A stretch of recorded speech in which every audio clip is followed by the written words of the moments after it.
31st নাইটে পিকনিকে আমরা কি করলাম, কি আয়োজন ছিল এবং আমরা সবাই এবং আমার মেয়ে কতটা আনন্দ করলো আজকে ভিডিওতে আপনাদের সাথে শেয়ার করব। তো আসসালামু আলাইকুম, কেমন আছেন সবাই? আমি তো আলহামদুলিল্লাহ ভালো আছি। আমরা সবাই মিলে পিকনিক করছি, তো সন্ধ্যার দিকে বাজার করে নিয়ে আসা হয়ে গিয়েছে। যেহেতু আমরা রাত করে একটু অনুষ্ঠানটা করব, কারণ রাত 12টার পর নতুন বছর শুরু হয়ে যাবে। এপাশে গরুর মাংসগুলোকে দেখেন ধুয়ে নেওয়া হচ্ছিল, তারপরে পোলাও চালগুলোকে সুন্দর করে পরিষ্কার করে বেছে নেওয়া হচ্ছে। আর গরুর মাংসটা চুলায় বসিয়ে দেওয়া হয়ে গিয়েছে। আমরা কয়লা দিয়ে কাড়ে এবং এই যে ইট দিয়ে চুলা বানিয়ে আমরা রান্না করছিলাম। গরুর মাংস বসিয়ে দেওয়া হয়ে গেছে, এপাশে গরুর মাংস হচ্ছে। এই যে আমি দেখাচ্ছিলাম আমাদের প্রিপারেশন, সবকিছু গুছিয়ে নিয়ে এসেছিলাম আমরা। এখানে চালগুলোকে নিয়ে ধুয়ে নেওয়া হচ্ছে। চালগুলোকে ধুয়ে এপাশে আমাদের মাংসটা প্রায় রেডি হয়ে গিয়েছে। যে আমি ভিডিও করছিলাম, চুলার পাশে বসে থাকার মজাই আলাদা। আর এপাশে দেখেন মাংস হয়ে যাওয়ার পরে ডিমটাকে সুন্দর করে লবণ এবং হলুদ দিয়ে ভাজি করে নেওয়া হচ্ছে। সেদ্ধ ডিম আমরা আগেই সেদ্ধ করে ছিলে নিয়েছিলাম, এরপরে এখন ভেজে সুন্দর করে ভুনা করে নেওয়া হবে।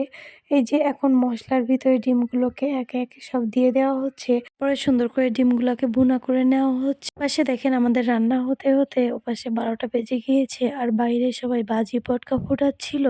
জন্য আমি বাবুকে বাসায় নিয়ে গিয়েছিলাম, আর ওই যে দেখেন বাজি ফুটাচ্ছে। যেহেতু বাবু অনেক ভয় পায়, ছোট বাচ্চা তো, এই জন্য রুমে বারান্দা থেকে দেখছিলাম। আর নিচে এই যে দেখেন সবাই রান্না বান্না করছে, আর ছোটরা বসে বাজি পটকার দিকে যাচ্ছে।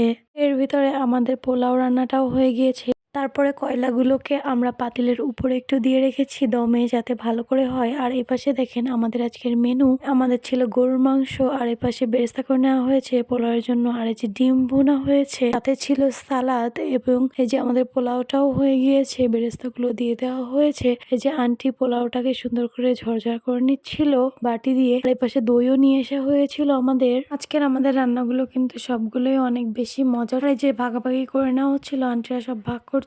আর এই যে দেখেন আমার মেয়েটা কত বেশি খুশি আজকে, সব বাচ্চাদের সাথে একসাথে নাচানাচি করছে, গান গাচ্ছে, খেলছে, লাফালাফি করছে। ছোট মানুষ একসাথে হলে যা হয় আর কি, সাউন্ড বক্স বাজছিল এবং ওরা সবাই এইভাবে নাচছিল। এই যে ওর নানুর কোলে এভাবে করে লাফালাফি করছিল, ওর নানু কোলে নিয়েছিল আর ও এভাবে লাফাচ্ছিল। আমার মেয়েটা তো আজকে ভীষণ খুশি।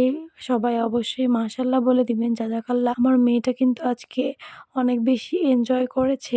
আপনারা কে কে আজকে এনজয় করেছেন এবং পিকনিক করেছেন কমেন্ট করে অবশ্যই আমাদেরকে জানাবেন। গতবার আমরা বারবিকিউ করেছিলাম, আর এবছর আমরা এভাবে পিকনিকটা করলাম, যেহেতু সবাই ছিল এবং ছোট বাচ্চারাও ছিল। আর এই যে আমাদের ভাগাভাগি লাস্টে করা হচ্ছে, এই যে গরুর মাংসটা ভাগ করে নেওয়া হচ্ছিল।